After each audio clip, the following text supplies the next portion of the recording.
and we deal with issues pertaining to our health and how we can use them to put us in a better or in a healthier situation. This evening, Dr. Nixon is with us as always, and of course we're also joined by Dr. Noel, no stranger to the program. She's been here with us many times, and of course we're looking forward to quite interesting discussion as always.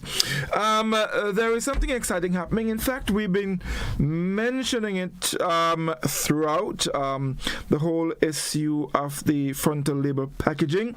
That is a very big thing, especially as it relates to helping us to understand what we are purchasing for consumption. Now, of course, we know the issue of chronic conditions such as hypertension, diabetes, very prevalent, and many of the packaged foods that we purchase are very high in sodium and sugar, among other things. And so the frontal label packaging is very important to help us to better understand the quantities that we're placing inside of our bodies. All right. So it's a good time to welcome our guests, and I think it's proper to welcome Dr. Noel first. Doc, good evening and welcome. Welcome back. Hi. Yes, good to be here, Godfrey. Thank you. Yes, indeed. Nice to have you after a little while. Dr. Nixon, how are you doing? I'm good. My camera just fell, but I'm good. Right. Yeah. Good afternoon. I'm hot. Doc, I'm hot. I'm really hot, but I'm alive and giving thanks. Yes. I understand. We are experiencing some high temperatures, and in fact, that was one of the things I wanted to just mention. Yeah, I really should address it. Yes. I have not been in the. I have not been listening to the radio because you really don't have time during the day to do that. But I don't know if warnings have been set out for the community in relation to what we should do. I know that NADMA releases like every other day on an average. I get it about that average, but they do release the fact that we have an ongoing heat wave. If I could come to probably up to about day 12 in this bout, and I think today's been the hottest day we've ever experienced in Grenada. So I don't know what has been said or what has been done in relation to warning the public. So maybe you can help me if you listen to the radio in a day. Well, I from time to time, there has been, broadcasts, news and so on from the Met Office, advising people. Advisories, yes, of the high temperatures and, of course, the importance of paying very close attention, being hydrated, wearing appropriate clothing and all of that, so that we can be protected from the sun's rays. And I think that is very, very important. I do believe we need to do more of that because, of course, the issue of climate change is very, very prevalent. It's here, very real. And we need to stop for a moment and take stock of what is happening. Not just here, but if we just look around. I mean, the world has become so small. The big news now is in Libya, what is happening there. So, oh yes. Thousands of people have been washed away, floods, heavy rains, and all of that. So we're getting the extremes, two extremes, extreme heat, and of course when we get the showers, they come extreme as well. So we have to pay attention to what is happening. But I wanted to just touch in passing the issue of our children and keeping them healthy and safe in relation to the high temperature, that type of temperatures that we are experiencing presently. I do not know which one of you ladies want to go first. I'm not Jane, because Jane is a pediatrician. Yeah, yes, indeed. No, I think one of the biggest things is hydration. You have kids and they'll be running around and they'll be outside, whether it's hot or cold or whatever the weather. And I think one of the most important things is hydration with water. Not necessarily sugary drinks or whatever, but is water. You want them to be well hydrated, And, it's obviously the hottest time in the day is your midday. So, obviously the sun is blaring down and you've got skin damage from tremendous heat, so it's, especially for small kids at school, they can be wearing a cap or a hat, especially in the playground, especially if they're doing PE, is to just have their faces covered to protect them. And, at midday, try and at least be slightly inside or in a cooler area, But I think hydration is one of the key things in this instant. I don't know, Sonia, I think you'd say the same thing. Well, hydration is really replacing the fluids that we lost, or rehydration. We need to maintain our bodies in a certain state where the fluids that our bodies require, what our body requires for its normal functioning, muscular function, carrying the blood around, carrying nutrients around, there must be some balance, okay? When it gets very hot, we lose a lot of fluids just to cool us down. That's part of the whole thing, right? You have a big engine working. If you go out to where they have big engine providing energy in factories and stuff, there's water running over them to keep them cool. In the same way, our bodies will make the blood flow around, dilate our blood vessels, make our blood vessels wider so that we can cool outside of our skin. It is important that we really remain out of the sun. We should not be in the sun for more than 15 minutes in this kind of weather. So maybe games like outdoor activity should be suspended until the weather improves. 12 o'clock, you say 12? No, it starts like between 11 and 2 are supposedly the hottest. And I see sometimes even after like 3 o'clock, it's still very hot. So we have to be aware. And that's for our children. And sometimes, remember, water alone does not really rehydrate because we use so much of our body's electrolytes, those little salts that keep the muscles pumping in particular. So sometimes you need a little help. Coconut water is marvelous. I think coconut water is a cure-all for a lot of stuff, especially when it comes to hydration. I know mothers would be tempted to give their children like a sugar-sweetened beverage because the child will feel, I feel so tired. And it's not that they lack the sweetness. And the sweetness might make them feel better for a while. But it's simply because these blood vessels get so dilated that our blood pressure might drop and we really would feel unwell. So remember, give your children water, yes. But sometimes you need to give them a little extra, like some, like a sports drink. Not the whole, you don't give them a whole 32-ounce bottle. You give them some so they can have in between. If you have coconut water, you give them so they can have a glass of coconut water and plus have their water. But certainly, and I would advise parents to give them the water from home so they can keep it even with the water bottles, the classroom, they can keep it in there. When you get to the pipe, you can actually make tea with that water that comes out of the pipes. Unless your school has facilities for a water cooler. But then again, the water from the water cooler comes from outside, so it might be a little hot. So you really want to make sure that they have, cool enough water to help cool down. And of course, the same goes for teachers and who walking up and down and talking and the rest of people. But there's another population that we tend to forget, and that is our older population, yes, who can't help themselves. People in nursing homes, seniors who live alone or who have caregivers. And because as we get older, we tend to lose our sense of thirst. That's why we eat all the foolishness.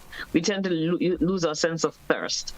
Or what about a person who doesn't know he's thirsty because he has dementia, or who, even if he's thirsty, can't reach the water? So we have to make sure that we facilitate. And there are seniors and people with disabilities who can stay home by themselves in a day, but we must make sure that the water, the rehydration fluids are within reach, so they don't have to get up and stumble and fall over and cause further injury. There are a lot of layers on this onion, as I say. But we must ensure that we provide water for those at the extremes of population, people with disabilities who can't take care of themselves, and people who are senior, can't make decisions or can't take care of themselves. And of course, our children who depend on us. We need to also ensure that our young people are drinking water as a preferred beverage, because they have the access to getting drinks, right? They buy sodas. And they have $10, they probably buy 2 sodas. Expecting to feel satisfied, expecting that their thirst is quenched. It might feel like that, but then with all that sugar on board, you kind of need a little more water to expand your volume and all the rest of it. So we have to remind our children that sugar-sweetened beverages are not the option. The best choice. Right. Yeah. You mentioned, Doc, So that's you mentioned the elderly, and we know for certain that the high temperatures, the elderly and the very young ones are the ones most affected by these high temperatures. And of course, inside of that, if you have some levels of air pollution, I mean, how dangerous can that be for elderly and or young children? Dr. Noel? Yeah, you can. Oh. Go on, Noel, go on.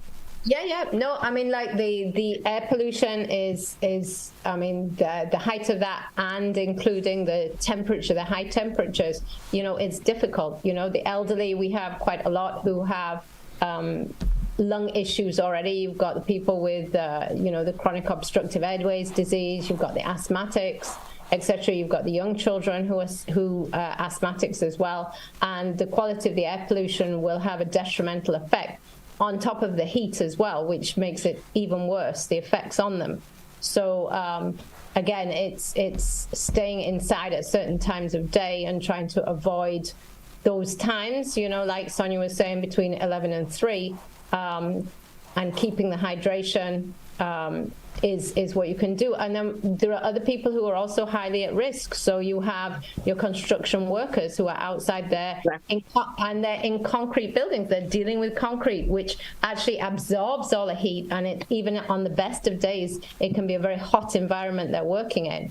And they are seriously at risk. Some of them are climbing, they're up scaffolding, they're at risk of becoming dizzy and hypotensive from losing fluid at a greater rate than usual. So that increases their risk of accident as well. You've got sports people, the kids who after school are going and doing sports training outside. You've got the swimmers who are training, you've got the athletes. Athletes are already training. Yeah. So, and we know from studies that have been done, I mean, I was involved in a study in triathlon that we did in Puerto Rico, and we checked. It was a group of teenagers who were doing triathlon, and we did a study on their hydration before they raced, and every single child was dehydrated before they started training. We were stunned by the results, and not just a little bit dehydrated, seriously dehydrated coming from school to training. So you have that on a normal daily basis, let alone in these extreme kind of weather. temperatures, and dehydration, that eventually can affect kidneys, and other bodily organs. So, you have these certain categories of people who are more at risk than the general public because of the type of jobs or recreational activities they're doing. Right. I have a question. Dr. Nixon, I want to come to you with this. Before you go, Godfrey, remember that people who are taking medications, if their blood volume is lessened, that the medication doses are higher. Or you might find that people who have diabetes who have not drinking as much might have elevated blood sugars. So we have to look for a lot of stuff that comes, and you really don't want your person with diabetes to have dehydration, because that can be very, very deleterious to their well-being. Right. So I was about to ask, and when you have temperatures like these and it's so hot outside, someone you feel really thirsty, you feel hot, you're sweating, you feel parched, you as we say, your throat is dry, and you get a bottle of water and you put that there and you do not move it until the bottle is empty. Is that a good idea? I don't think it's necessarily going to harm you. I think some people are like, oh, you shouldn't drink very cold water, or you shouldn't drink this, or you shouldn't drink that. I mean, I think if you were to drink a large quantity quickly, it can give you a feeling of overfull. It can make you feel like you want to burp, because as you're glugging it down, you're swallowing air at the same time. So that can fill your stomach. You can give you some stomach pain, make you want to burp. It's not going to harm you unless you keep drinking gallons of it. It can make you feel uncomfortable. You know what I mean? And it won't necessarily help the parched feeling any faster than drinking it, sipping it. Right. Okay. Wonderful. So speaking of parched feeling, I think one of the things you have to consider is what we wear. And we wear a lot of clothing sometimes. It's kind of how we dress, though, part of our modesty. And sometimes what we don't wear. Well, I was going to ask about that. We'll come to that. So, our children wear their merinos under their shirt, and girls and boys, and modestly. But we wear dark uniforms. Most people wear navy skirt or dark gray skirt or dark pants and stuff. So those are clothing that are going, and they're often polyester. So they trap a lot of heat. So you have to consider that. I saw the baby look like a newborn, wrap up in his blanket yesterday, and I couldn't hold my mouth. I'm serious. I don't know if she knows. I was entering the mall, and she was coming out with this newborn, and I'm dying of the heat, right? And she has this newborn wrapped in a blanket. And I said to her, Mother, please, I want you to breastfeed this baby a whole lot today because it's really hot out there. I wanted to tell her it's actually okay to take the baby out of the blanket and hold him under an umbrella because it was really hot. So try to imagine. It's really hot, right? And you and I'm walking and I have a little baby and we're sweating just as much. But the percentage of loss of fluid on that little baby's body, even if we're sweating at the same rate, is far greater than the percentage of loss on my big old body. Okay, so this child is going to get dehydrated faster. So I beg her. She says, okay, miss, thank you. And I really hope she did, right? And I'm saying, God, please make sure she went home. When she gets home, she leave the baby with his pamper and a little merino and a nice cool space. We have to remember that children would lose a lot more body fluids per square meter of their bodies compared to us. And so they're more likely to get to become dehydrated. Right. I was going to say the breastfeeding mother as well, and that's a point that's brought up there as well. You have a lot of women, and we want them to breastfeed. Breastfeeding is definitely the best. Breast is best for your baby, but when you are breastfeeding, you can feel often thirsty all the time. I remember when I was feeding my kids, and you felt thirsty a lot of the time. And in these extreme temperatures, a breastfeeding mother needs to make sure she is very hydrated. Otherwise, she herself will get so hydrated that she's not going to be able to produce the milk the baby needs. So the standard order is round and round, The standard order has been that before you breastfeed the baby, you have a glass of water. Exactly. Right. But you might need to have two in this kind of weather. But you should have a glass of water, so at least you'd have enough fluid to provide milk. To produce the milk's not there waiting, and you have to make it while you're breastfeeding. So you're gonna have to have enough fluids on board so that this baby will get enough secretions, and you can have enough fluid on board to keep you feeling strong enough and to keep you well hydrated. Right. Because there's some greedy babies around, Yes. Another thing I want to ask, and probably maybe you can render some advice here, and just going back a little bit to the issue of the pollution, but I'm thinking now indoor pollution. A lot of times, in this kind of weather conditions, people tell you, look, oh man, inside it's really hot, I need to get outside, and so on and so forth. But however, people do their cooking and other things inside of the house, and there's something called indoor pollution, and in temperatures like these, what would you say to people who are indoors as it relates to ensuring that in addition to the high temperatures, they do not do things indoors to complicate the situation?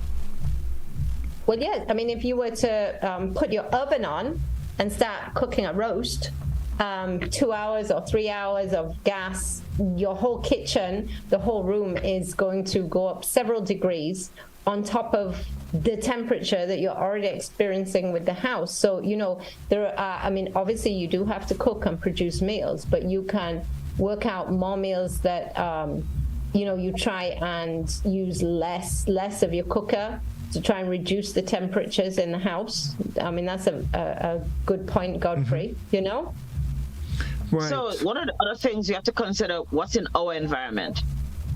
So the heat, the humidity is very important to take into consideration, because the humidity measures the amount of water that the atmosphere contains, okay?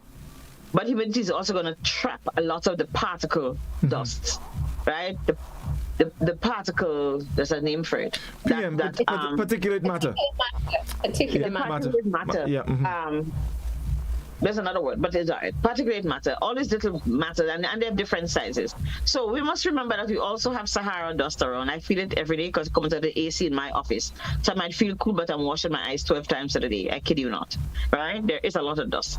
And I didn't realize how much dust there was until I really started having this problem. And he said, shoot, because you look up and you think it's hazy, boy. You look like you'll get some rain today outside, cloudy. That's not cloud. That's just Sahara dust, trapping more and more hot air over the country, okay? And the Sahara dust is even higher than the clouds are. So it's trapping all of the heat that we'd really like to ascend because hot air generally rises, but that doesn't happen. We have to remember that a lot of our population, the people in Grenada and the Caribbean by extent, most of our modest living homes just have zinc roofs, and not everybody has a ceiling where they can keep the heat that comes from the sun into the house. So we have to consider that, and that would make the home a little hotter. I think we're still relatively safe, so we can open our windows, but still, if you leave your grandmother home and she take care of herself, you kind of don't want to leave all the windows open so anybody could come in and rob everything in the house. It's a different thing when you have people around. But you may have, we have been asked by the Met Office and by NADMA in particular to not remain in closed environments. So if you can find yourself in a space where at least there can be some conduit, some conduit for air. So like one window on one side of the house and next one, but there's communication between the two windows. We'll have a little flow of air. That's very important. And not just in the day, because the nights are murderous as well. But in the day, even more, because the temperatures are sometimes more thin.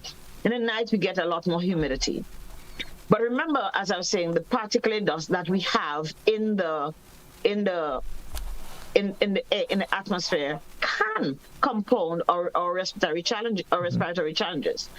Then again, we might be cooking on coal pot. Any smoke that you can see is not good for you. Any air that you can see is not good because it means there's particulate matter in there. And if you're inhaling that, so you might not see a lot of it, but it will circulate around the house. The fact that you can smell the coal pot or the fireside, right? Even if it's a little outside the house and it's inside, and you're outside and you're inside smelling it, it means that this matter is actually in your house. So you have to consider your children with asthma, your children without asthma, just the fact that your poor lungs already have to fight the amount of moisture that's in the air, and here comes moisture with little pieces of dust around it. So we have to be very careful. And this is also kind of flu season, so we also have to be worried that viruses and other agents, other organisms get trapped and can cause us to have breathing problems. So we have to be very aware of that. The fact that the heat doesn't just come with heat. In our environment, there's a lot of moisture. You can see that if you look at your salt pot. I mean, like, you literally can almost see water in a jar of salt at the moment. And yes. that's literally, you can measure that. You can see how bad it is by just looking at your salt pot, because, that is the water in the atmosphere that's being pulled by the salt. All right. So that's a good test if you really want to see what the weather's like. And I mean, with small children as well, if they are overheated and you have access to showers, then cold shower, allowing them to evaporate the water off them afterwards as well, helps bring some of the heat off them. So that is a way to help kids as well. If they've been running around and they're overheated, is just put them in a shower, try and cool them down as well. Right. So it comes to other things like overheating and heat stroke. And those are two totally different things. If a child is overheated, skin will be very hot, he might have a little bit of hyperventilation, but when somebody has a heat stroke is a medical emergency. You need to be taken to the ER, you need IV fluids, you need to be put into the ICU, that kind. It's much more, because you can have brain damage and all the rest. So what we want, all that we're saying is to prevent all of this. Make your children wear light clothes. You have to wear uniforms, yeah, but our uniforms might be heavy, but we don't wear cardigans, we don't wear jackets and stuff, so that's not so bad. If you keep out of the sunshine, the direct sunshine, that might be okay. But where we were in the environment of children wear heavy clothes, or those of us who work in agencies that require that to wear a jacket. If you're going to go on the street, you probably can don your jacket and wear your undershirt, male or female, because you can become dehydrated enough. And And remember, it's not just be today. It might be all along the other days you have not hydrated sufficiently. And then here comes the last straw that breaks the camel back. We haven't had much problem yet because people still are drinking water. Can we drink more? I believe so. Look at your urine. Your urine should remain as clear as it has been, right? In the past. We have to make those efforts, and we have to support each other to ensure that we can make those efforts to remain in a state of hydration. Right, wonderful. So we have to take a break in about 2 minutes, but one quick question before we go to the break. When we come back, I want us to move on to the frontal label packaging. You have a very small child, maybe not able to speak and so as yet, but of course we're talking high temperatures. Are there any, and the child may not be able to tell you, well, look, I'm feeling extremely hot, I'm dying, whatever it is. As a mother, as a parent, are there any signs you can actually look for to sort of give you an indication that hey, evaluate? Yes, this child is not enjoying the best of health here. What do I need to do? Well, what kind of signs can we look for? I mean, you can look for a child that's, to start with, they may start to fuss more off. They're fussing more. They're grizzly. They're often grizzly. When a child gets hot, they get grizzly. They're crying. They're fretting. They may become quite pink in the cheeks. You will see some sweat on their brow. If it becomes more severe, they may become less responsive. And that's a serious sign. So if the child is, more sleepy than normal, not really responding as normal, then that's a sign. With a very newborn baby, with a young baby, they have a soft part on the top of their head as well, which usually, if they become very dehydrated, it can sink inwards. You know what I mean? Their eyes can look as if they're sunk a little bit as well. I mean, that's much more severe. But that's what you're looking for, it's really dryness of the tongue, weak crying. Yeah, just less responsive. So you put the child's skin and it doesn't go back. The elasticity in the skin is kind of lost. So those are the things we have to look for. It could be like they could become floppy, in general, and less respond. That's an emergency. If that happens, if you see that with your child, they need to go to the emergency department. Yeah. Okay. Remember the urine, because you might be able to determine how much even if the child is wearing diapers, you'll be able to determine whether or not your child normally run up and down and pee all the time, and whole day he hasn't passed any urine. You become quite concerned if your child doesn't pass urine. You look at the color of the urine that's in a diaper and you say, oh, no. And we have to get creative, because sometimes your child may not want to drink, right? But make ice lolly, and make them suck. Even in the case of older patients, give them ice chips. Right? Give them little ice chips and they suck and they suck and they suck. But if you're concerned, hospital is it. Right, okay. So we're taking... As it always better to be safe than sorry. Right, excellent. And I'm sure, throughout the course of the next weeks, we'll be talking a lot about that, because, of course, these temperatures and, of course, climate change, it is here. So we will be experiencing quite a bit of it, and I'm sure we'll be talking more on that. So we're going to take a break now. When we come back, I want us to talk about the front of packaging labels. Yeah? So stay with us. We'll be back in a moment, folks. Don't go away. Abuse, cancer, measles, diabetes.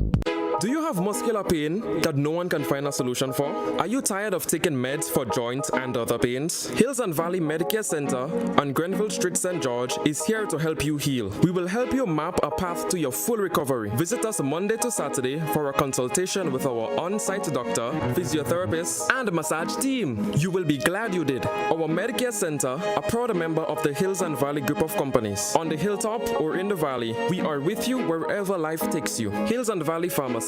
Your health is our business. There is a fire that rages in all of us, a deep desire to be the best that we can be. And sometimes that fire finds expression in words. Who do you think you are? Angela Davis, Winnie Mandela. Daddy, whether you like it or not, a new generation has arrived. We are here and we have come with a vision.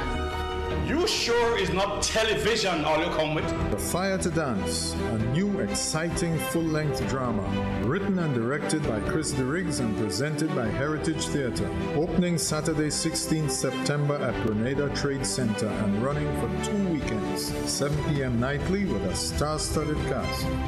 Come with me, Sophie. We have worlds to conquer. Come out and feel the fire in the Fire to Dance, starting September 16th. Don't miss it. This ad is sponsored by the National Lotteries Authority, supporting sports, culture, and nation building.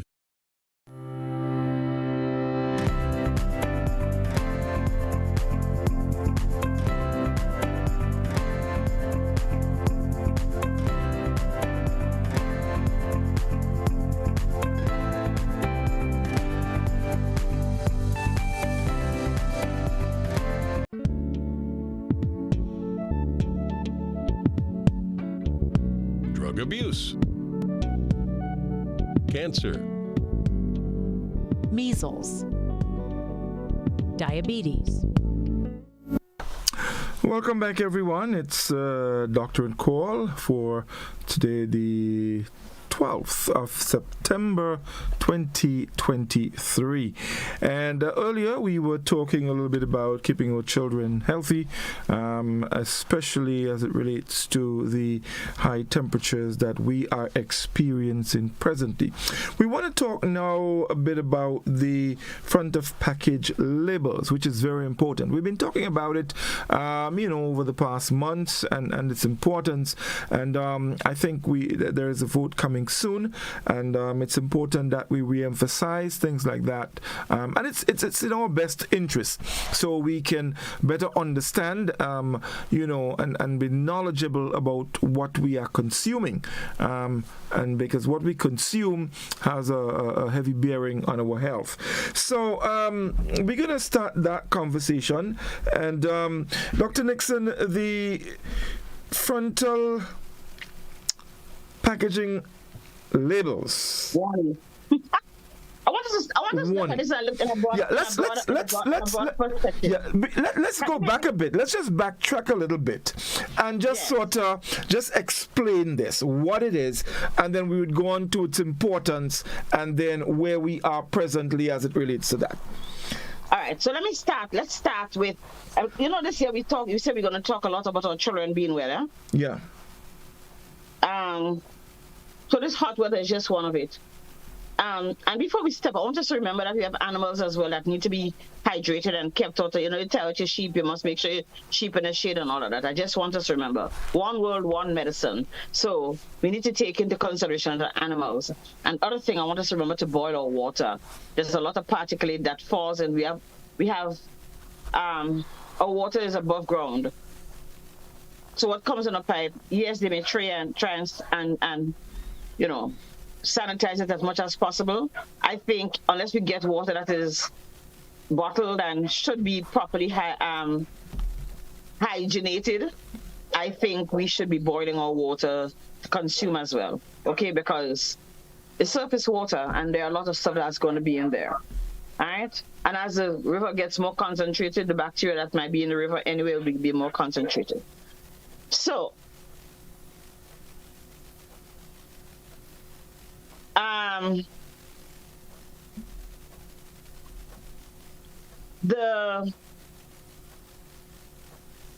we're concerned about our children's well-being, our children's health, because we recognize that if our children are not properly fed, don't have proper lifestyles, we see a lot of chronic diseases, non-communicable chronic diseases arising. What we've seen by the research globally is that our children are developing these old people diseases much younger. So you can find an adolescent child, and I've seen the 13 and the 14-year-olds who have the type of diabetes that your grandmother should have, that she gets after she's 40, 50. Okay, I've seen that. And I've seen it right here in the Caribbean, and I've seen it right here in Grenada. It therefore means that we must take urgent action, very urgent action to ensure that our children enjoy a healthy lifestyle. Yes, we live in the age of convenience. Yes, we live in an age of convenience where it's easy to walk into the supermarket and buy some pasta, whatever that is, and we buy crackers, and we buy biscuits, and we buy lasagna in a package, and we buy a lot of stuff.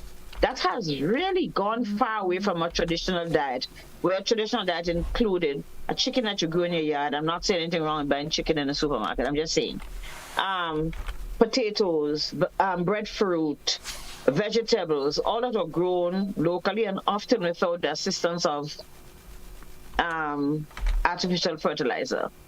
But I'm not going to come now. I'm just talking about what we're eating, right? We're eating a lot of ultra-processed foods.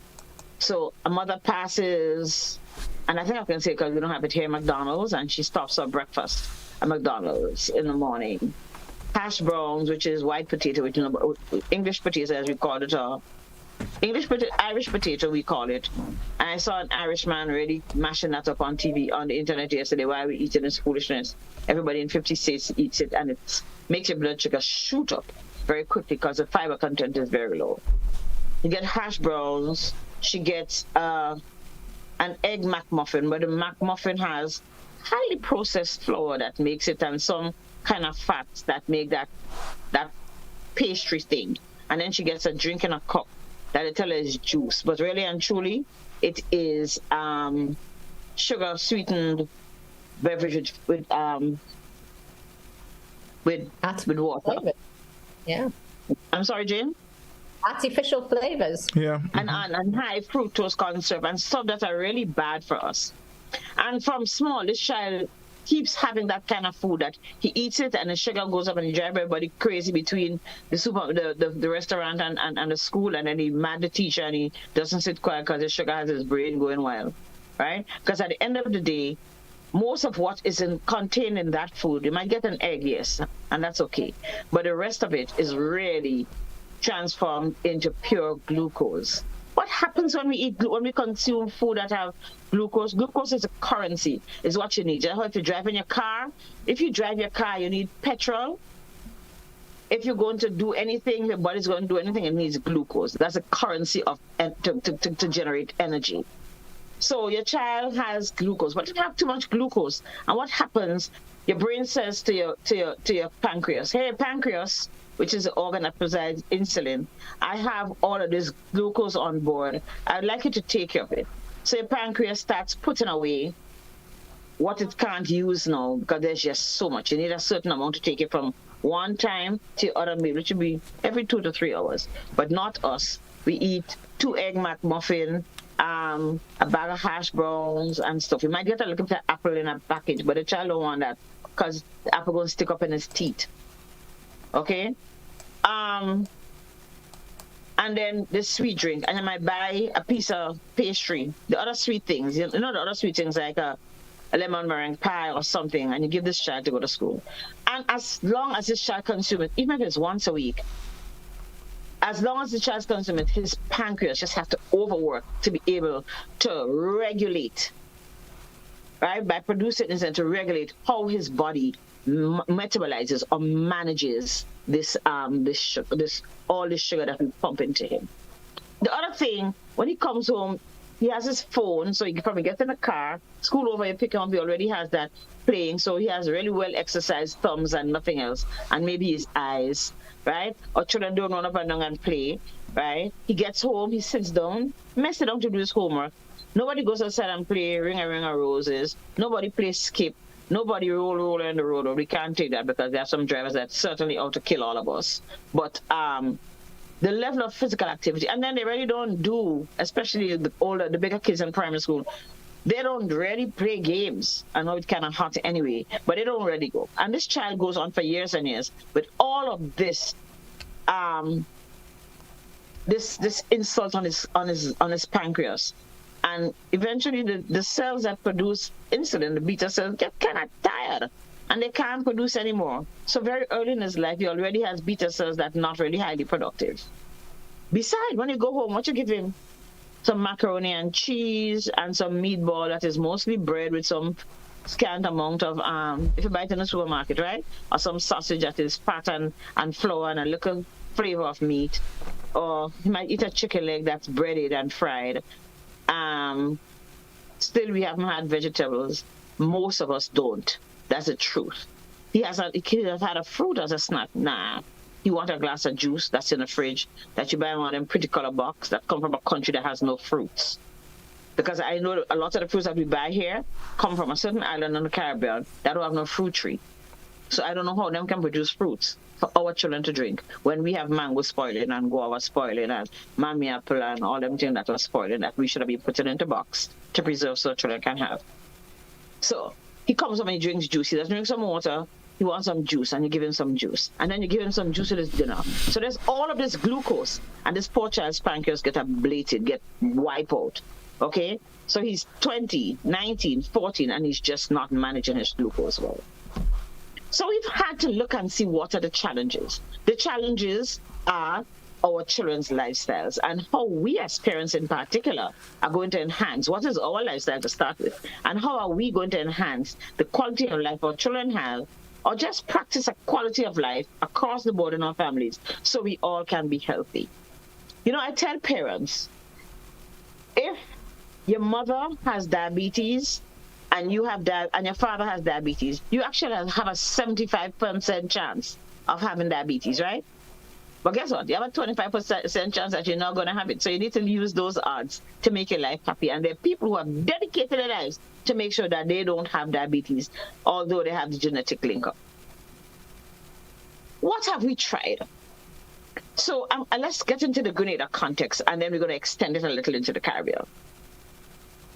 We've been proposing water as a favorite beverage because you really think about it.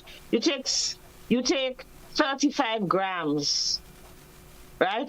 That's over an ounce, right, doctor? 35 grams of sugar in every 15 mils is a tablespoon. 15 sixes are 90. That's how it go, 80. And then, so let's say every 10 tablespoons of soda you drink, there's 35 grams of sugar in there. Why?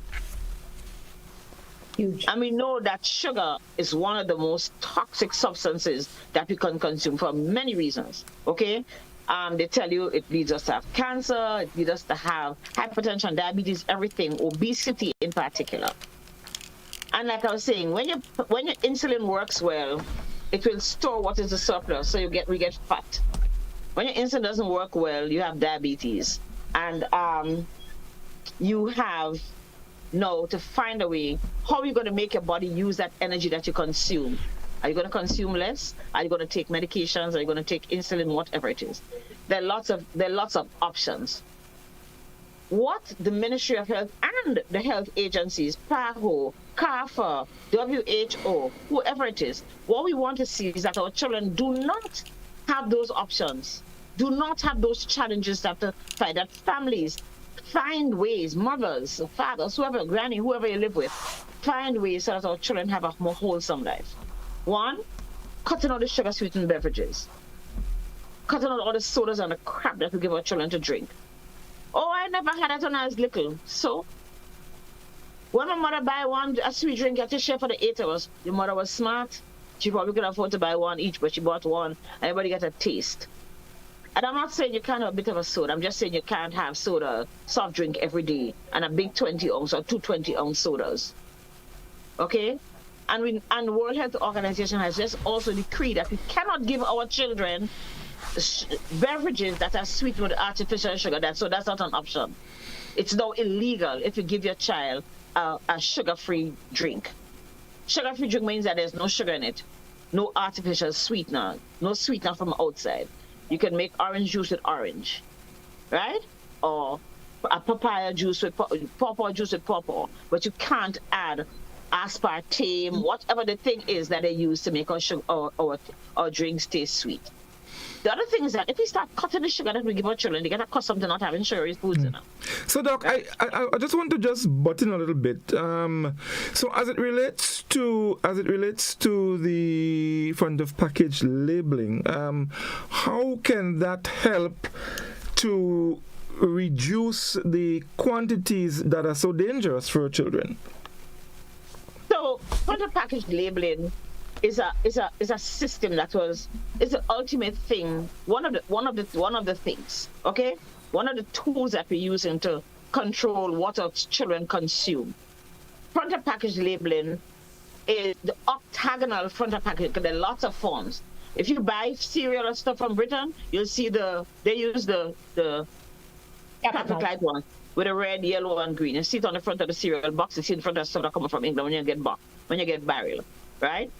And even North America, you see some of the products, I guess, who are home companies who have a warning on the front. In Canada, they also have a line. Here, the preferred method, because they did some research with the Jamaica population, and I know with another population, that you use a black stop sign. You know what a stop sign? Hexagonal, octagonal, 8 sides. Octo, 8, right? That says high in sugar, high in fats, high in sodium, which is salt, right? And high in saturated fats if it's not good. If that's one kind of, because we know that those products those elements taken in large concentration is bad for our children. They make them obese and they make them develop chronic diseases. And we know that if our children are obese, our adults will be obese. And we know that if we are obese, we are very likely to develop those diseases. Front of package one and label the octagonal, the 8-sided ones, is what we hope to be able to implement in Grenada. CARICOM, which represents all of the states in the Caribbean and English-speaking states, and Haiti and Suriname and Belize, is on the way to vote currently, right? To accept, because it has to be taken by law. You can't just change it. What it entails is putting a sign, like a little sticker, on the front of the package, really to stop you, to create an awareness. They're not telling you how to buy it, and it's up to you, but we're saying, if you take this, remember that it has a lot of sugar. If you take this, remember it has a lot of salt, okay? Because there are actually labels at the back. You know the labels at the back of your thing that have the lines and it says sodium X%. Yeah, because I was going to ask about that. I mean, the fact that there are labels there, so why do we need the front of packaging label? Because when it's displayed in the supermarket or wherever we consume, wherever we go to buy stuff, it offers a warning to people that here is the risk you're taking. It's not telling you have 40 grams, it's telling you whatever is in there is a lot. It's too much. Okay? And we're hoping, and it has shown that where there have been labels that have been, front of package labels have been applied, that there has been a decrease in consumption. Okay. Okay? Right. That is what the objective is, that there's less consumption and that people consume, they buy and they eat and they use with a greater sense of responsibility and awareness and a certain level of information that they know that this is the injury I'm doing to myself if I constantly drink sodas. It has too much sugar. Okay? It has more than required. So they brought it into Peru and Uruguay and Mexico, and already they have seen a difference. They've seen that when they compiled the study and the study that was done in Jamaica by their Ministry of Health, they found that people gained an awareness of what was in the food that they were eating and were able to make more informed choices, which at the end of the day is what we want. I mean, we want you to choose the right thing, but it's also the general public needs to be informed of what they are eating and what the repercussions may be of eating those things. So if you're hypertensive, if you have high blood pressure, you do not want to be eating a lot of salt. And the problem is that, yes, all the food that we have here in the packaging, they have the little square labels on the back with all the lines, and it says in 100 grams you will get this, in one portion you will get that. But a lot of people, they literally find it very confusing because they think, okay, they don't understand sometimes the difference between the portion and the whole packet. That's right. Whole packet thinking that is a portion, when in fact there are 10 portions in the packet, so you're eating 10 times the amount.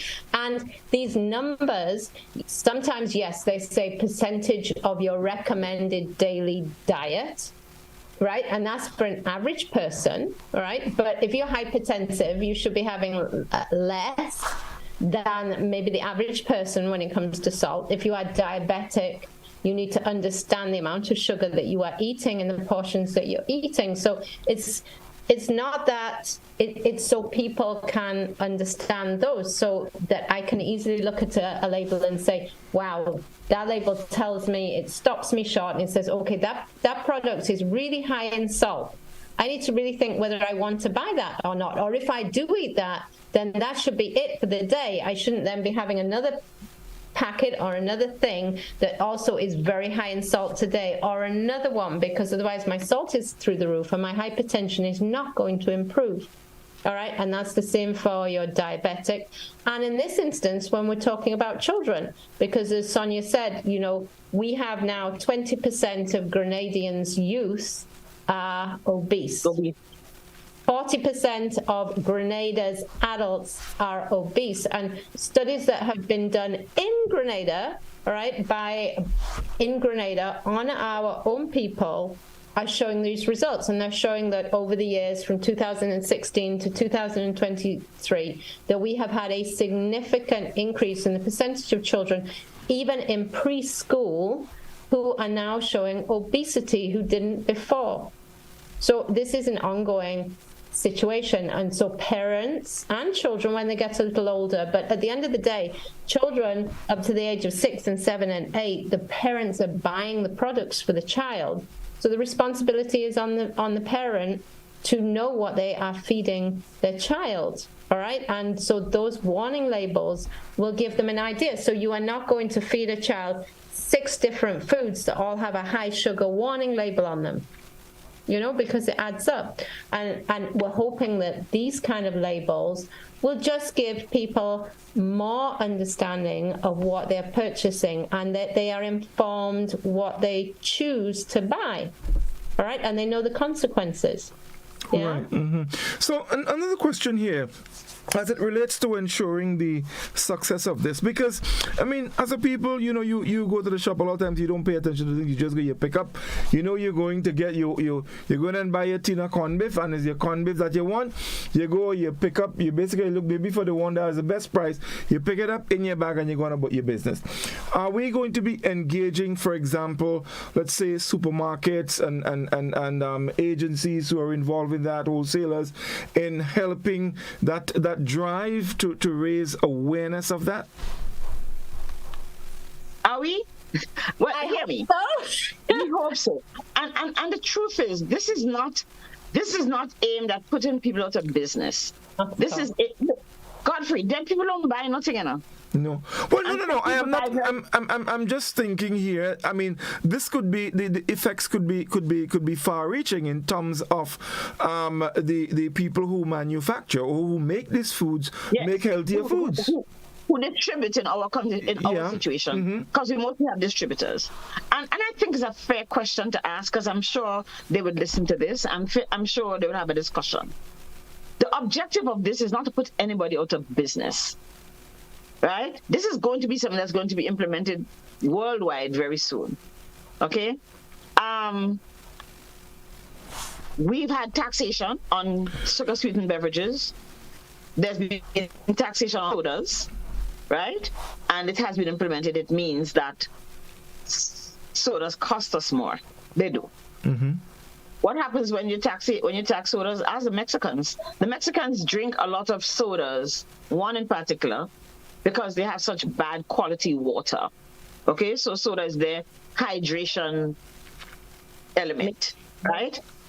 And they decreased significantly their consumption of that soda, and it came with a significant decrease in childhood obesity once the Mexicans taxed the sugar-sweetened beverages, okay? That the objective is not to put people out of business, but we also have a responsibility for having healthy populations. Mm-hmm. And we're going to have the balance, right? We're not telling you not to sell your sodas. We're saying you have to inform people that this has a lot of whatever component. In the case of sodas, sugars, right? When you're selling corned beef and whatever, sausage and whatever, you need to tell them this has a lot of soda, a lot of sugar, and a lot of salt, right? People, the population must be informed to make decisions that are best for them. If they think eating a corned beef is best, that's their business. But the population must be informed by the people who offer them consumer products. That is what we're saying. Okay? We want that when you go to the... Sorry, I was saying, and it's interesting what you were saying about choice, because the best diet that works is a balanced diet. So if you have some people go on these wacky diets where it's like, I don't eat any fat at all, I'm on a totally no fat diet, or I'm on a totally no carbohydrate diet, or I'm on a diet that I don't eat a single drop of sugar, right? The reality is that they are very, very difficult to keep on. And yes, you see changes in weight quickly, often, but then after a few months, the weight comes back on. You have cravings because your body needs certain things. It does need some sugar. It does need some salt. Especially at the moment when we're sweating to pieces and we are losing sodium, as Sonia said. So the best diet is a controlled diet that has the right amounts of each of these things, so you can have the nice tastes. It's just called moderation, like everything in life. Moderation is the best way forwards. And so this packaging gives you the information so that you can choose your moderation diet. And you may have a little bit of this today, but I wouldn't want to have a lot of it. But we're not saying don't buy anything. We're not saying to the consumers, don't sell it completely, but it's like, it's moderation and understanding what you're putting into yourself. So right. I may choose to have this sweetened beverage today, but then I will have water tomorrow, and I'll have something the next day, and I'll have maybe juice this day. And you spread it out, and you have an enjoyable diet which is healthy for you and what your body has. Mm-hmm. Go, Godfrey, because there's something that I wanted to say about the nutrition thing. Right. So the question here is, yes, we understand is the front of package warning labels, but in terms of friendliness, because, for example, if you, we're going to place that, let's say, and we stick with corned beef. So corned beef come in different sizes. You have the big cans and you have a smaller one. And of course, people must be able to identify and understand what is written there. But how friendly will it be in terms of visibility, let's say on the small packaging? Well, I guess things are going to be scaled down according to the size of the package. Because if you have standards, because those are standards that CARICOM/CARPHA, which is the agency, the public health agency, just like you have FDA for the US, CARPHA is our public health agency, right? If you have standards, it means that all the products that are put for consumption by our entire CARICOM population will have to carry a label. And you'll have to do it. Listen to me, when Christmas comes, right? You don't see your favorite whatever in the store have a big Christmas bow on it or some dingle bells, or they have. You can do it. Will it cost? It may cost a little. Is it going to be applied tomorrow? No, it will take time and give manufacturers and distributors a chance. There will be a timeline within which this will be implemented. But we have to take into consideration and make way for the well-being of our population. What have we done so far, apart from front of package?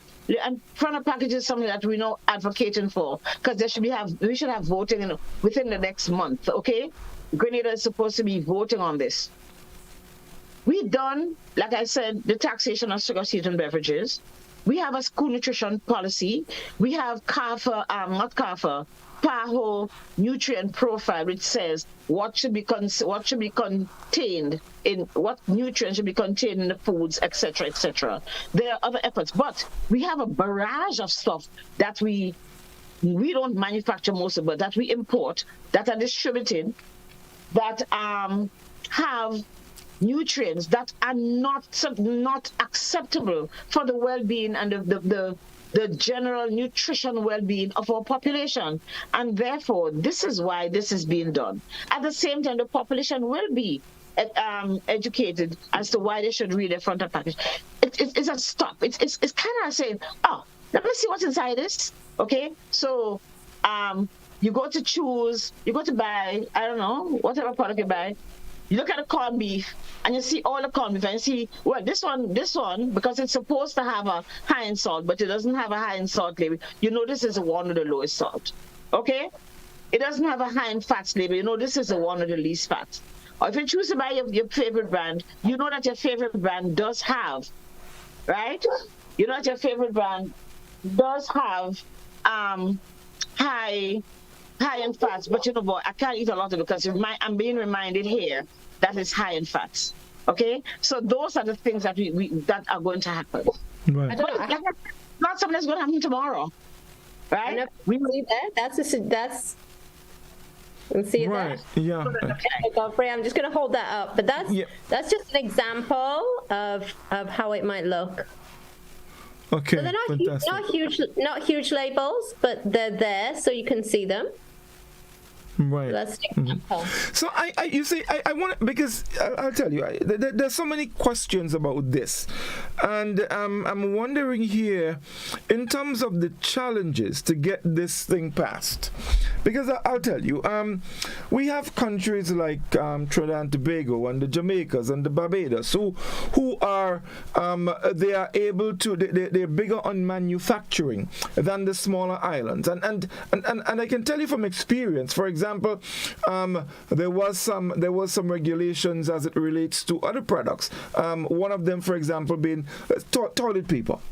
Right, and there was standards for that. For example, where your roll should not be less than 300 sheets, and the diameter and length of the sheet on the roll should be of a particular size, and all of that. And the countries who were manufacturing them, because the smaller islands are not in a position to compete in terms of the level of production. There were a lot of challenges. And the standards were changed, and islands like Grenada and so on, who, I mean, you have one vote, you can't do anything about it. How is this? But that doesn't mean that you can't try. No, I'm not saying you can't. I'm just thinking here, something so significant as it relates to chronic conditions in the Caribbean. We're talking here hypertension. We're talking here diabetes, and all of these things. These are critical, very, very critical issues. And I'm wondering here. So two things. Just a sec, Doc. For the love of profit. How are we going to fight? Are we going to have enough votes to outvote the Trinidadians and the Jamaicas and the Barbados? Are we able to do it? Interesting. Barbados is very, or has up to this point been very pro, and in a Barbados has actually voted in favor. Yeah, they are one of, and they are manufacturers. They are one of the biggest. They're one of the biggest supporters, actually. They're industries together, and they are fully behind this concept. And as Sonia said, they are a big manufacturer who will be exporting throughout the Caribbean, and yet they're prepared to take this on because they realize how important it is. And Barbados is smart enough. Yeah, and I'm just asking. If Barbados goes for front of package labeling, right? And we want to have this octagonal front of package labeling, and the Jamaicans say no, and the Trinidadians say no, who do you think we're buying from? Well, that may be so, but there's a lot more. I'll tell you, and I'm asking because of experience. Aspects of experience, right. and I know what can happen. We have to take into consideration, but we also have to remind our population that we should do what is right in the interest of the citizens of this country, Carriacou and Petit Martinique. No, definitely so. Is that they have an option that when they get to the store, they are alerted. When they get to the store, they get curious and they want to see what it is. And when they get to the store, they make a decision, a very informed decision as to what they would consume or not. Right. No. I am all for it. I mean, this is population. This to me is a very significant and much needed move. I'm just looking here at. I mean, I want this thing to get into effect tomorrow. I mean, because I understand the importance of it. But you have to be realistic and understand the outer forces that can. No, we do understand, because the Jamaicans, unfortunately, in the last voting, the Jamaicans voted yes and then rescinded on their vote. Well, there we go. But what's interesting is that we have to decide what we're going to do for Grenada. Each country has the same vote. Every vote is equal. So Jamaica has one vote. And that vote, however big Jamaica is no more important than Grenada's vote, or St. Lucia's vote, or Dominica's vote, or Haiti's vote, or anyone's vote. So our vote is as big as any of those big countries, and almost more important, in my opinion. Well, I'll tell you, we can stand up for ourselves. No, I understand that. We can. But there is something called influence. I saw it happen. There is something called there's something called influence, and I have seen and I have experienced. In fact, I was written to at one point, seeking information on a particular product, and lo and behold, the reason was because of the influence, the pressure of influence from larger states. So, Godfrey, I think our discussion tonight, though, is to create an awareness in our Grenadian population that there is this option that exists, that we hope they would be in favor of, and they would advocate. They would go there and say, this is what we ought to have. And I also understand industry, as per distributors, mostly in our case, right, that they want to guard their interest. But I think the Barbadians are the most exemplary, because they have a big manufacturing industry, but the Barbados also has a big problem with chronic disease, diabetes and amputations. Barbados is probably not the amputation capital of the world. They had been for a long time. So they understand that it has to be collaborative development, collaborative walking forward, advancement in the interest of a healthy population. So we would work with you. You would buy my stuff if it's healthy, so I should provide healthy stuff. And the truth is, manufacturers know that they can provide healthier stuff. Manufacturers know that. They do know that. Indeed. Sometimes it takes a little difficulty. It's a little, what do you do? Change formulation, put a sign on the front. But sometimes we do. When in 2019 or 18, around there, the Brits decided that they were going to tax sugar-sweetened beverages according to the content of glucose, sugar, right, per 100 milliliters. And they said if you're under 5 grams, you won't have any taxation. If you're 5 to 10 grams, you'll have X amount of percentage taxation and upwards. Lucozade, which is Britain's prime sweet drink, dropped their sugar to less than 5%. 5%, less than 5 grams per 100 mils. Lucozade, some others, the other foreign people didn't do that, right? Which meant that Lucozade became cheaper, which meant that yes, I had to formulate, and people get accustomed eventually to drinking less sugar per drink. But Lucozade actually decreased the amount of sugar that they had. People bought more Lucozade because it was cheaper. But not only was it cheaper, it was also less unhealthy for them, right? So it is not as possible. Is that I understand what industries, people who make products like that, right?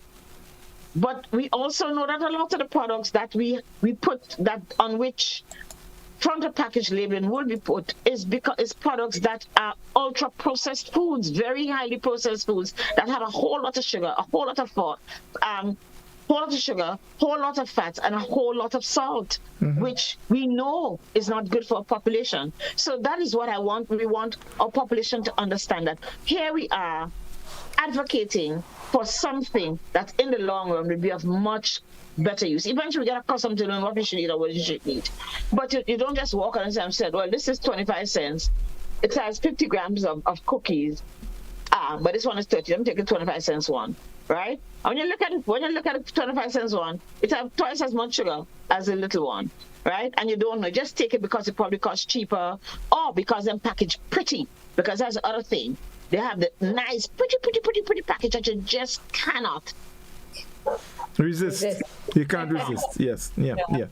So Doc, the telephone line has been going, and we can invite our callers now. The number is 435-2041. So if you have any questions that you may like to ask, you can do so. The number again, 435-2041. Give us a call, and of course, Dr. Noel and Dr. Nixon will be more than happy to assist in whatever way they can. The number again, 435-2041. We're looking at the issue of the front of package labeling. Let's go to a telephone line. We have a caller on the line.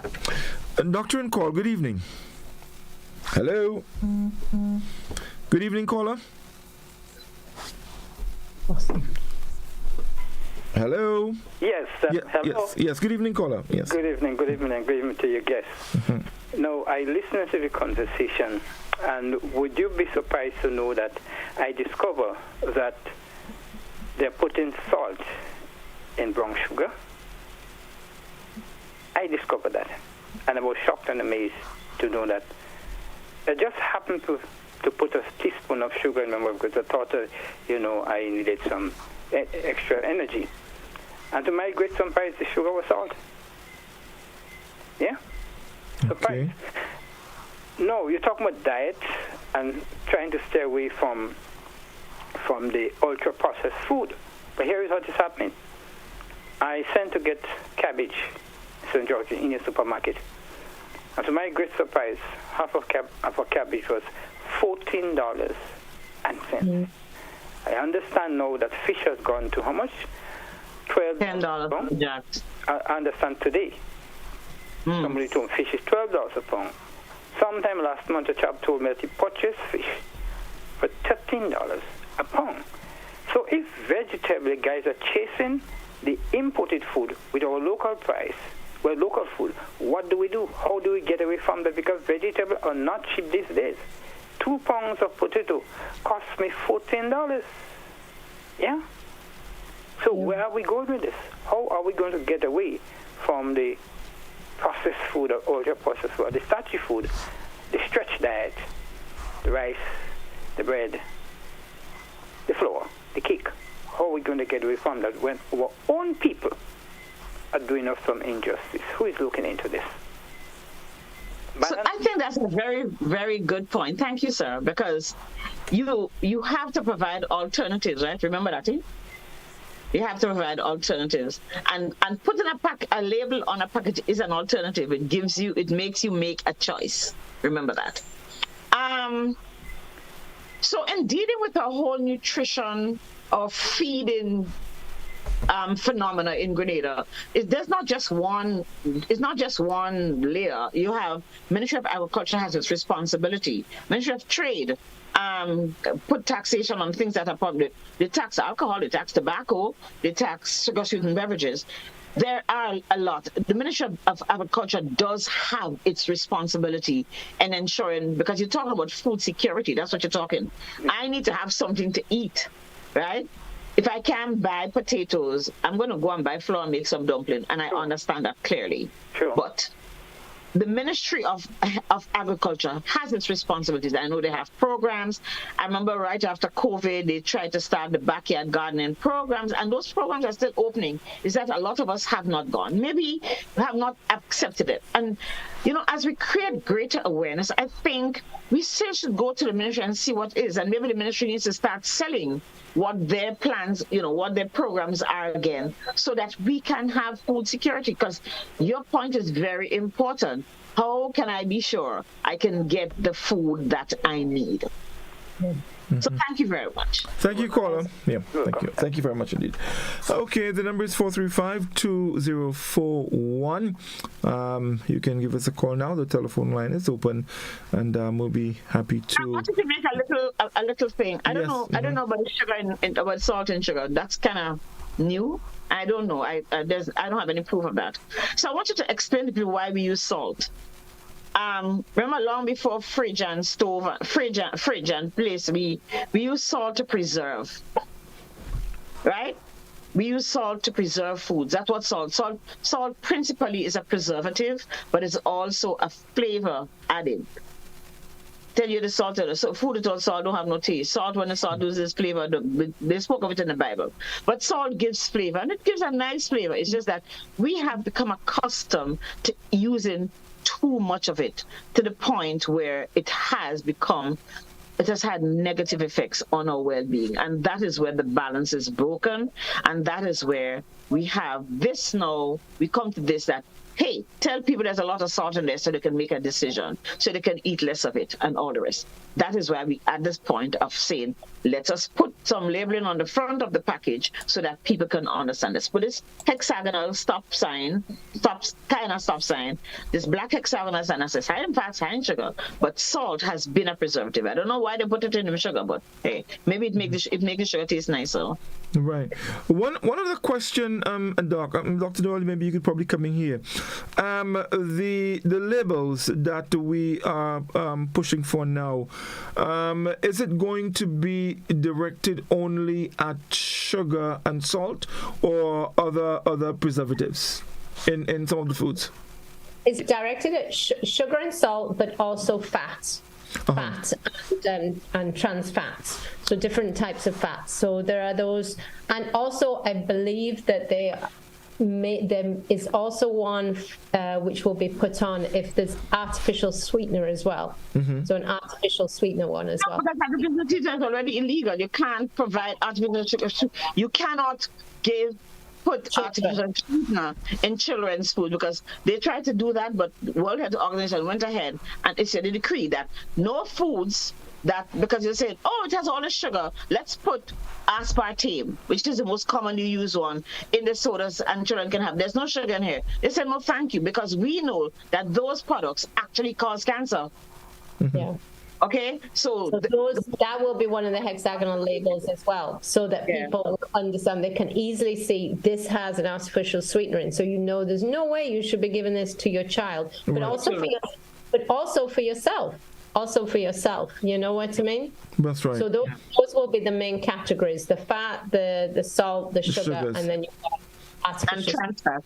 Trans fat. Okay, wonderful. 435-2041. That's the number you can call, and you can get your question or your comments in. We don't have much time remaining, so folks, if you have any calls, please you can call us now, and of course you can share your question or your comments on the discussion that we've had so far. So as it relates to where we are and the packaging, in Grenada right now, what are we doing? What preparations are we making for the vote? Is there any? Are we campaigning? Are we doing what are we doing? But just before, we're not campaigning. No. Hold a second, Doc. Hold a sec. We have a caller.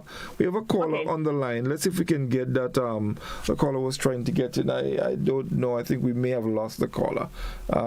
Yeah, I think we may have lost the call. Yeah, so go ahead, Doc. Yeah. Mm-hmm. There's no campaign, okay? As a matter of fact,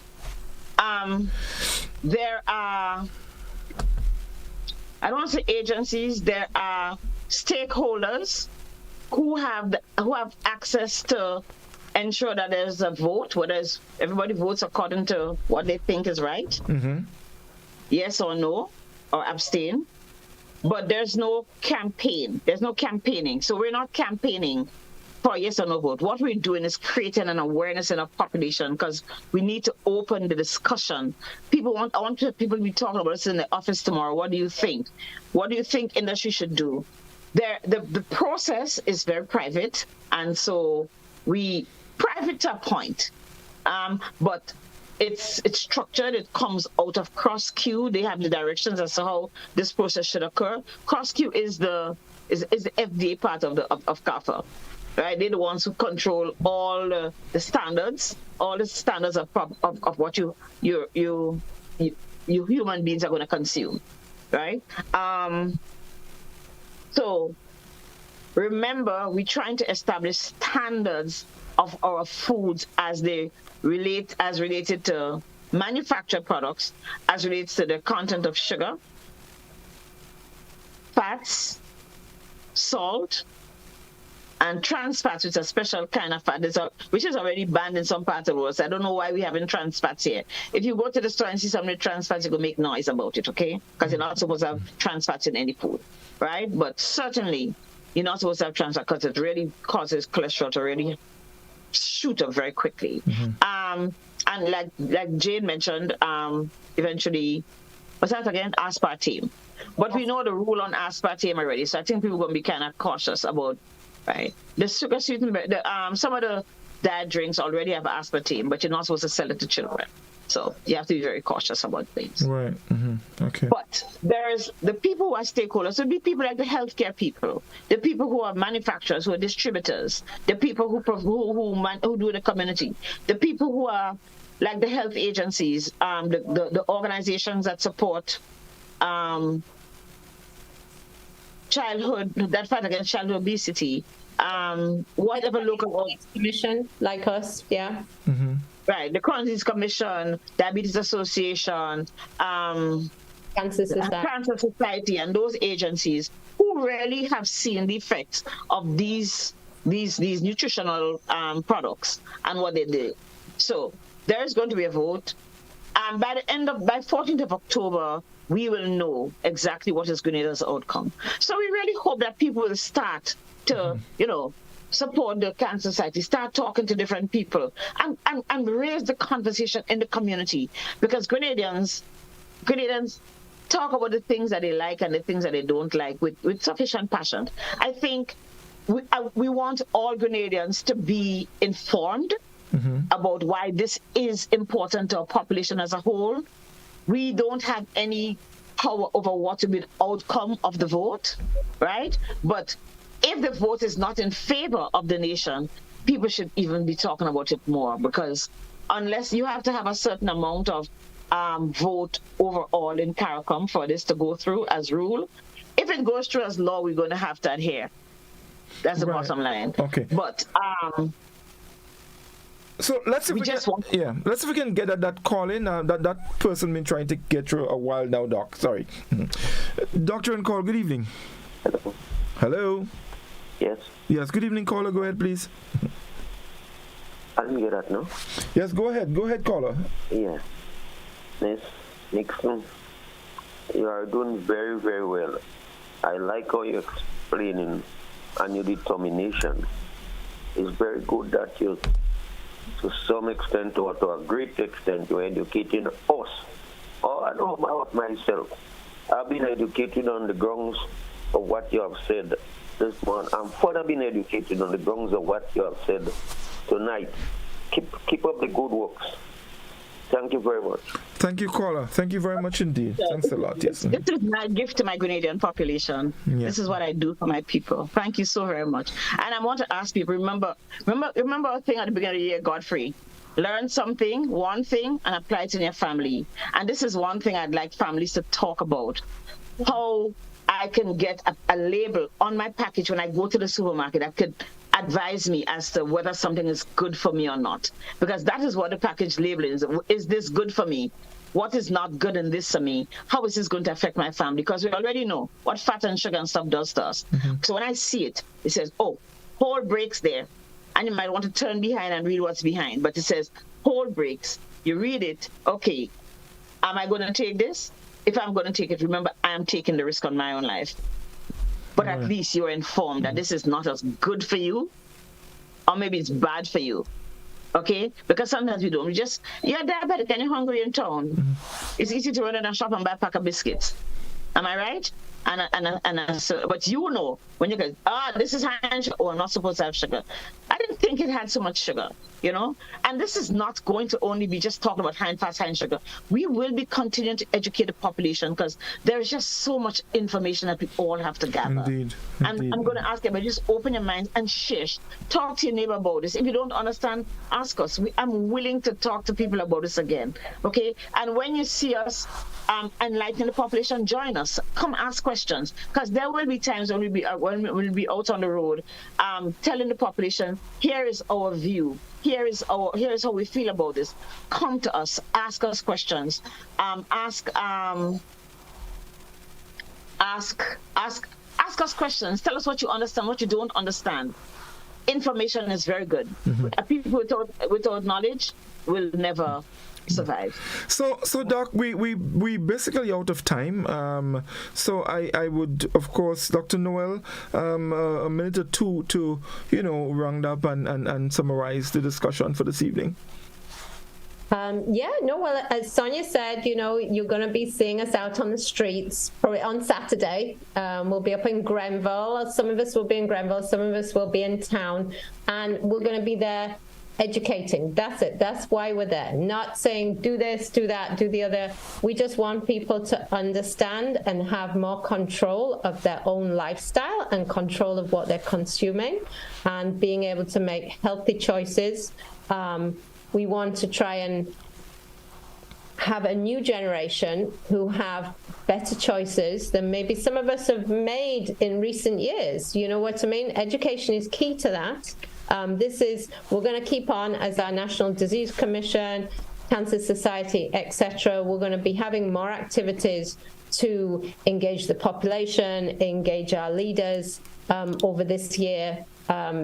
This obesity is one of our main priorities and main areas that we're going to be working on, because it is a national crisis, quite honestly. Well, it's a global crisis, and Grenada is no different from the rest of the world.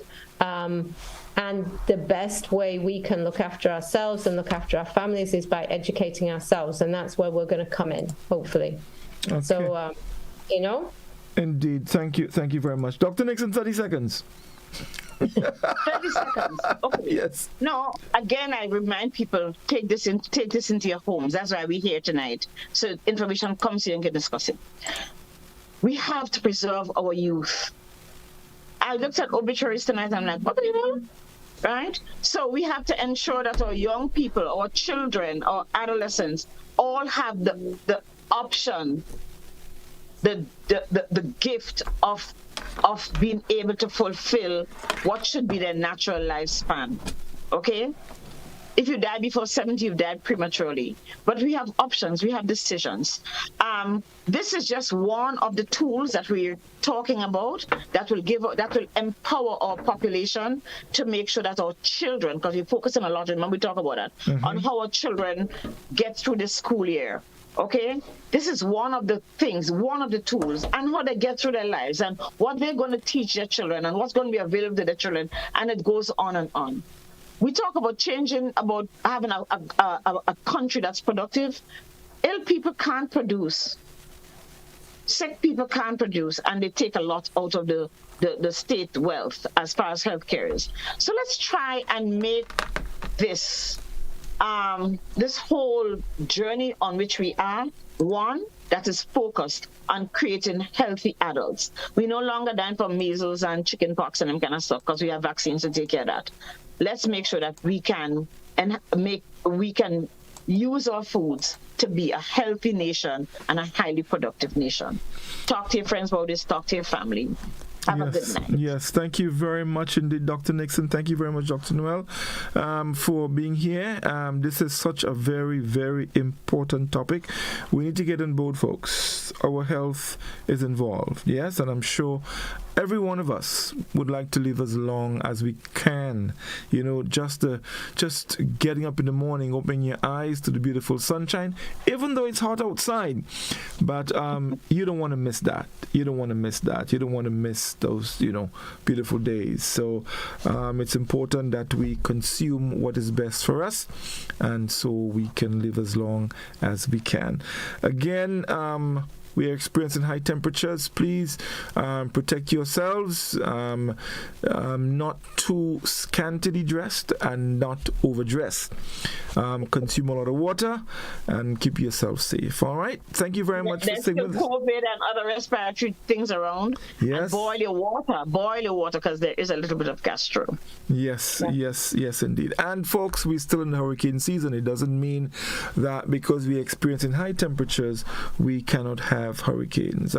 There's one up the road there that's heading north. So they are around. They just have not come our side, and we're happy for that. So please be careful. Take good care of yourselves. Tomorrow we have cricket. I think they're going to Guyana, so the excitement continues as they head to the final pretty soon. Thank you very much again, Doc. All the best, and we see you soon again. Yes, indeed. Okay, great. Yes. Thank you, Godfrey. To a refugee camp in Indonesia, but they wound up on a deserted... Drug abuse. Cancer. Measles. Diabetes. AIDS. Cancer.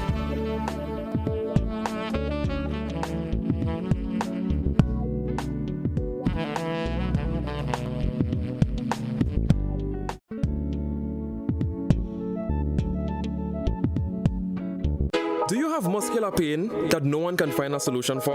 Are you tired of taking